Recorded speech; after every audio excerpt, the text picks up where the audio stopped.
Thank you. Thank you for coming. Okay, the title of the thesis is Agriculture and the Instruments of Change. And next slide. Basically, the research responds to continuing poverty and hunger in developing countries and also the dysfunction of modern agriculture. And it focuses on agriculture that mutually enhances livelihoods, nutrition, and natural resource management. And that agriculture is referred to as multifunctional agriculture. It takes Timor-Leste as a case study, and it looks at how the institutional environment in Timor-Leste either supports or inhibits multifunctional agriculture. And it does this by looking at the institutions of agriculture and at 5 major agricultural development projects. And from the findings, it then identifies what actions in Timor would better support multifunctional agriculture. Achieving all 3 functions of multifunctional agriculture relies on on-farm practices, but it also relies on integrating agriculture with the landscape management for ecological functions, and it relies on attention to the food industry, how it's structured, and how it shapes those 3 functions. So the first of those 3 things is the on-farm practices. The on-farm practices of multifunctional agriculture are collectively known as sustainable agriculture intensification. That should be the next slide, sorry. And this sustainable agriculture intensification on farms defines agriculture as practices that produce increased output from the same area of land, reduce negative environmental impacts, and increases the flow of environmental services. It usually involves diverse cropping, either in space or time, and examples are agroecology, organic farming, and conservation agriculture. Next slide. Studies have made it clear, both individual research and through international agencies, that organic agriculture and agroecology support economically are sustainable for farmers.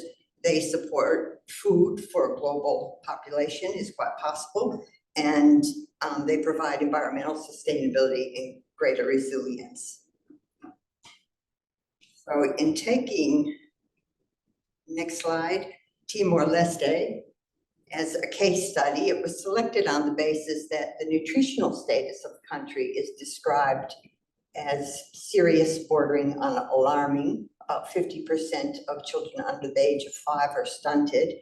It's based on a poverty rate of 47% in rural communities, and 80% of the population live in rural communities, and it's based on severe environmental degradation. So I think I should say a few words about institutional environment.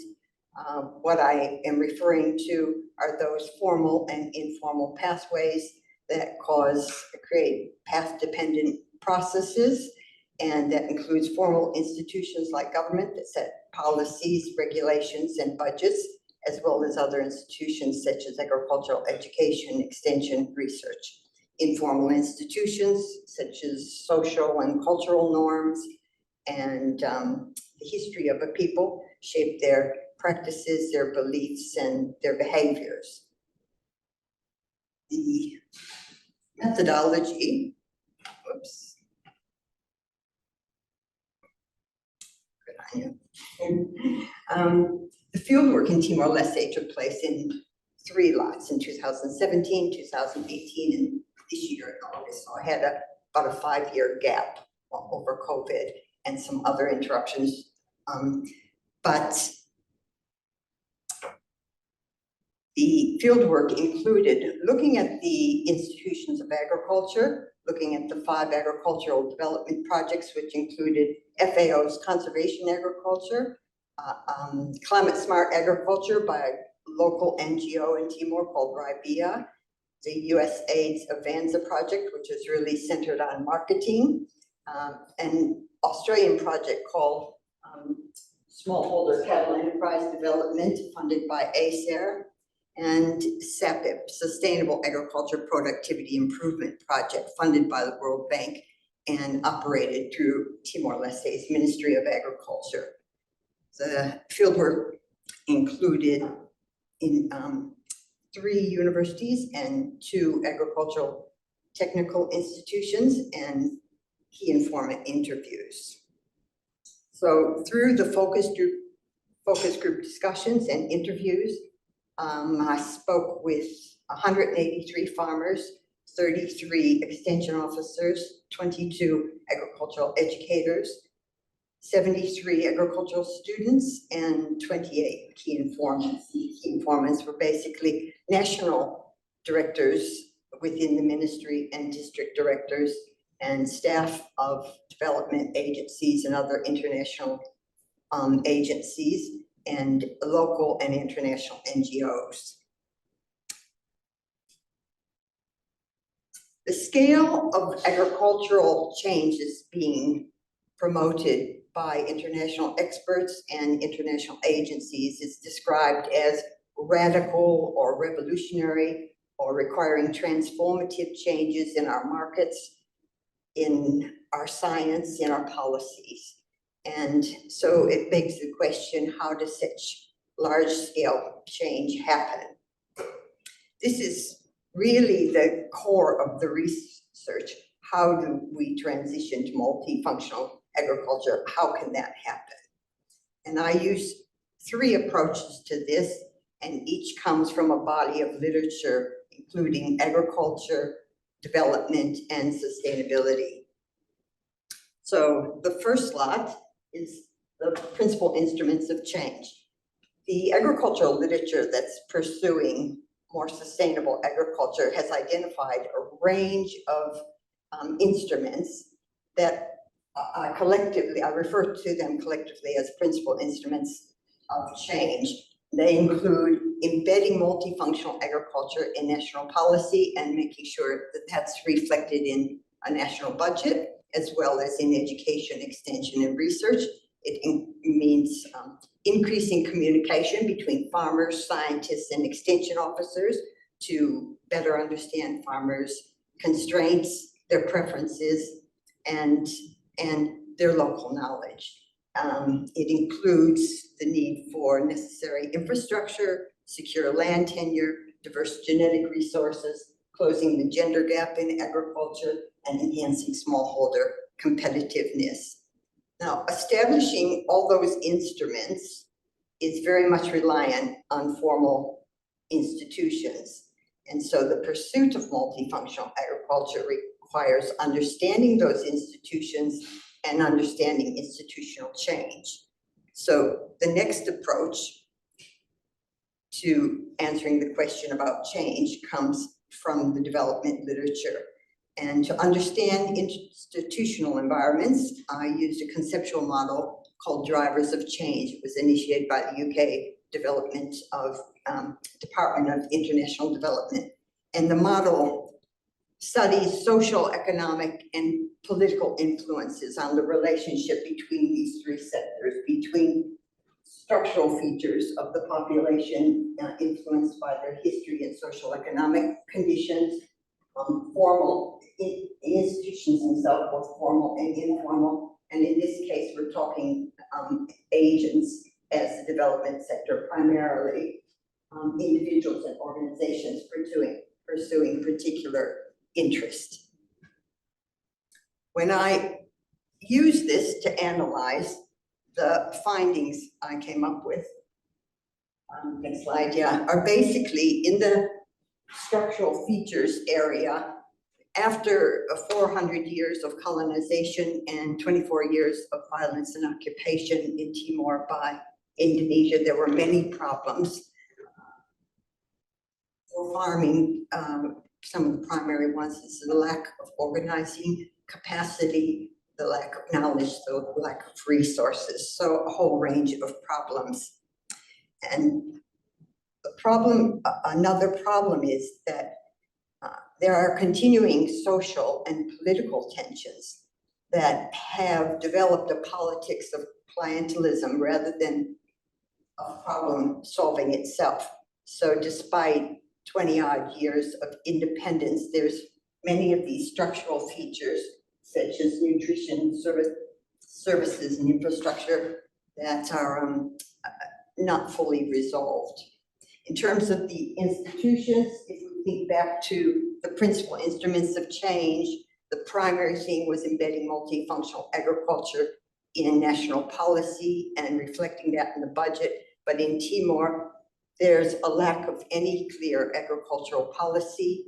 And although 70% or more of the population are engaged in agriculture, only 2% of the national budget is committed to agriculture, and similarly, very low budget for education. So the institutions of agricultural education and agricultural extension their capacity is very limited. And in terms of the agents, there are many agents in Timor-Leste as they represent the development sector. And the problem is that they're really operating through a series of unrelated projects and sometimes even contradictory projects. There's very little collaboration of the development sector together to address the inherent or historical, social and historical constraints. And they are also not really collaborating closely with the institutions at all either. Largely, what's being neglected is building any kind of human capacity about skills, the health of the community, their training, or social capital in terms of the community working together more effectively to address their access to information and resources for the benefit of the community as a whole.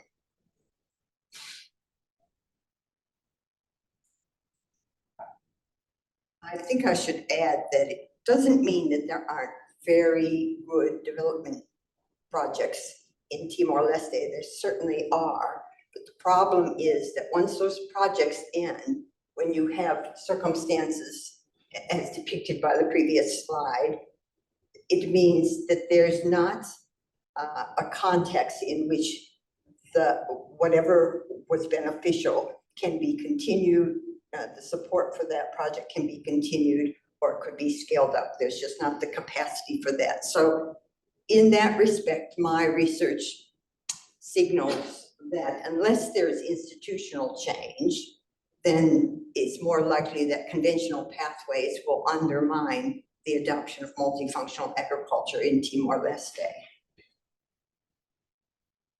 And the third approach comes from the sustainability research. And it's basically that often there are technologies with better environmental performance, but for a range of reasons they aren't adopted. And because of this, sustainability researchers shifted their focus from just looking at the technology to really looking at how large-scale social technological transformations happen. And their findings reveal both the dynamics of institutional change as well as the necessary underlying conditions that help create that change. And what we have here is the underlying conditions.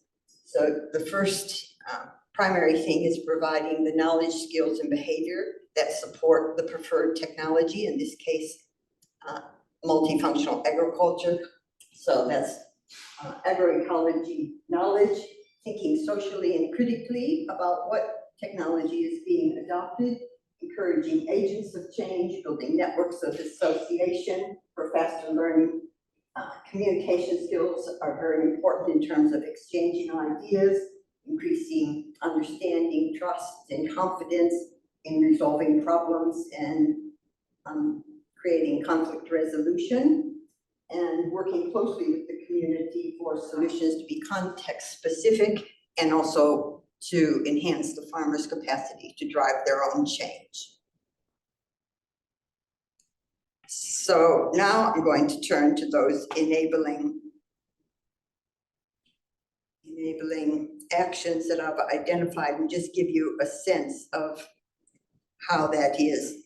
Basically, the context of these actions is that they're being applied to the biophysical and socioeconomic environment of Timor-Leste. They respond to institutional constraints that have been identified and that they build those necessary skills. So in terms of enabling actions in individual institutions, my finding,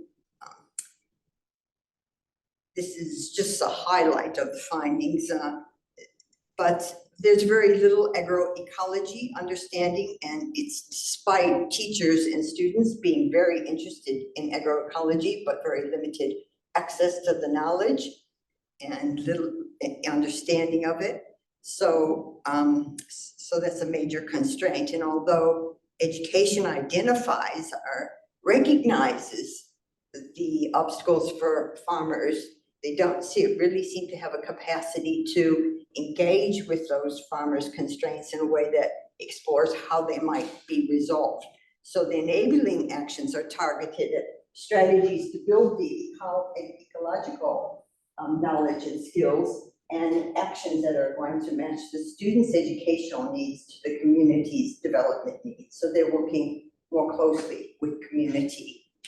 In terms of the extension institution,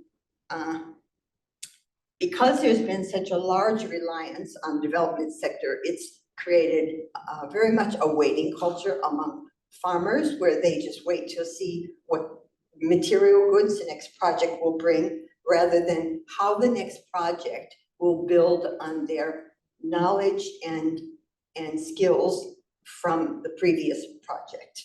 And the role of extension officers in these development projects is really as message carriers, and in their substantive jobs, when there's not a project they're engaged with, they lack internet access, they lack fuel to meet with farmers, and they lack knowledge and direction. Many of them are quite clear about that. So the approach is to shift how development sector works from isolated projects to a shared agenda where they incrementally build the required capacity.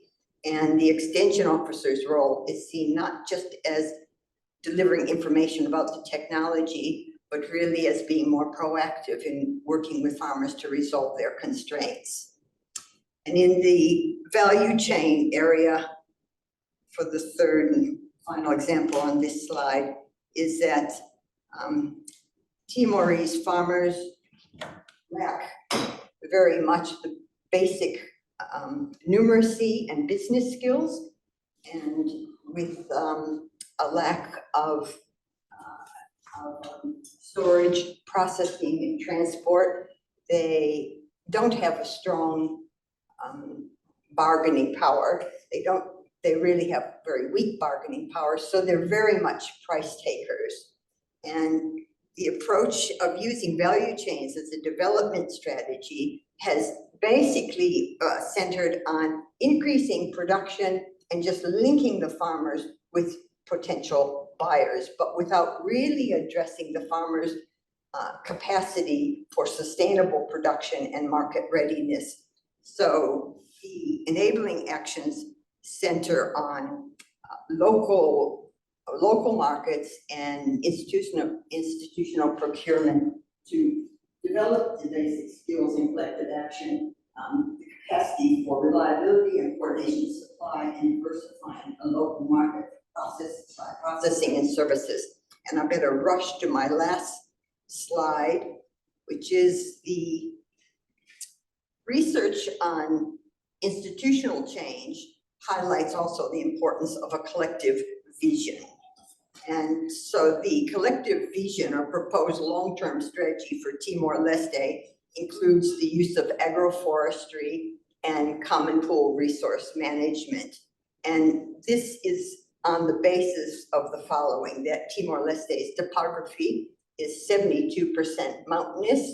It's all the soils are very fragile and erodible. There's widespread deforestation and erosion, and agroecology requires a mosaic to maintain biodiversity, a mosaic in the landscape. The application of this vision is also consistent with Timor's traditional agriculture and with studies that link agroforestry and common pool resources to improved economic and dietary diversity, and to farmers' interests in the value of growing trees, both for productive capacity and increased access to resources. The other point is that there's 4 more components to this slide. So the thesis deals with land tenure security, which is necessary, the initiation of participatory land use planning and community-based natural resource management. And although in theory Timor-Leste is decentralizing, the rural areas have been particularly neglected in terms of economic and political development, which is going to be necessary if they're going to adopt agroecology and improve their nutrition, livelihoods, and natural resource management.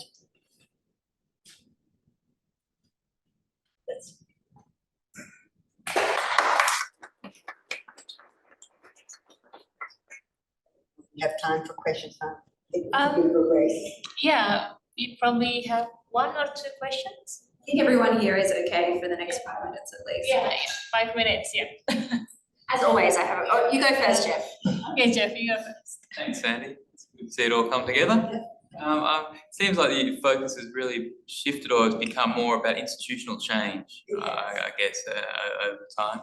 I guess I was wondering, and the way you've highlighted the way the different sort of projects have been quite fractured and they haven't had any sort of long-term commitment. So with that, I was wondering, you didn't talk too much about the National Timorese policy, but I guess that's where it's heading, or that's what you would be required for more sort of long-term commitment. So I guess my question is, to what extent is the Timorese government supportive of agroecological principles or multifunctional agriculture? To what extent is that reflected in any sort of policy direction or commitment from the government? It's the $60,000 question, or whatever they say. Certainly it's $1 million, but look, it's not clear at all, because there was a policy that was very muddy, developed in 2011 or 2013. Subsequently, there was a policy drafted in 2017 that was a little bit more strongly oriented towards multifunctional agriculture.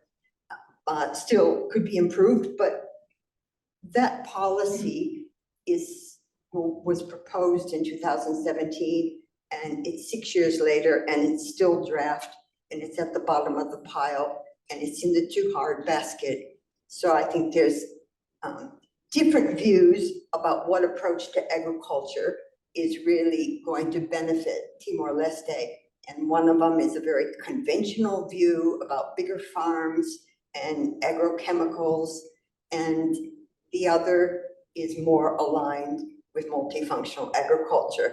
And politically, that's unresolved. And I don't see anyone driving those discussions between the institutions and the development sector. People tend to behave more in a way that doesn't step on anyone's toes. So there's not going to be much progress unless people accept that this has to be talked about. And even if what we find is common ground, not where we want it to be, but we start there. Right, so it's fair to say it's a fairly contested, Very discursive terrain. But not openly enough contested is what I see as the problem. And so even projects that talk about sustainability, they're going to the farmers with a very shallow level of information about what sustainability is and how you achieve that, but without looking at whether the farmers can achieve that. Do they have the necessary information about pest control? Do they have the necessary resources to build up the structure of these very shallow and really poorly nourished soils? No one's addressing those underlying problems. They're just running projects as though the market or the farmers will sort that out, but they will not, because there's no education or extension that is supporting that process. And so this is how it becomes more focused. The science is there, the agricultural science is there, and there is increasing international political will to initiate it. But that's how it becomes about institutional change, that despite the science, it's not happening. Thanks, Sandy. Yes, Sophie? But I think, so, I mean, this is a really interesting story, and I think this kind of, you know, the two approaches playing out in Timor-Leste is a really interesting way to frame your thesis.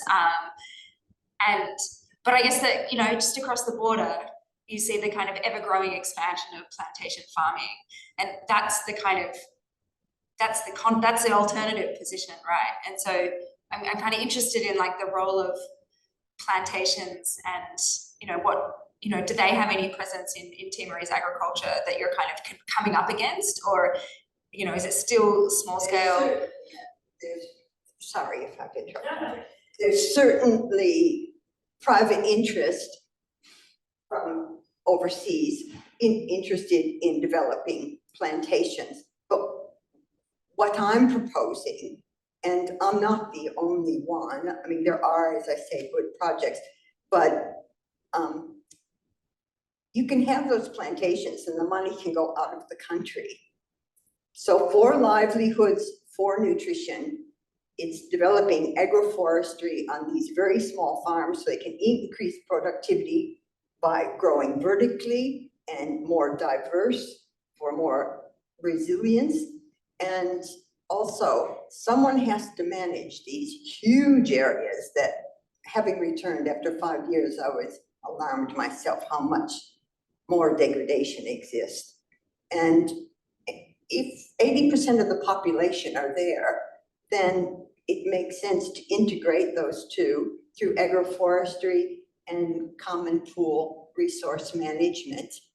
And there's certainly models internationally of how that's done and its effectiveness in addressing, as I say, livelihoods and nutrition, as well as environmental outcomes. So Against the power of plantations, though, it requires some will. Okay. Thanks. Yeah, it says the yeah, thanks everyone. Sorry for the delay. I think it's the end of today's seminar. Thanks, Sandy and Maris, for presenting your research. Thanks everyone for coming. See you in 2 weeks. afterwards. Thank you so much. Thank you, Uni, for presenting that technologically. Thanks.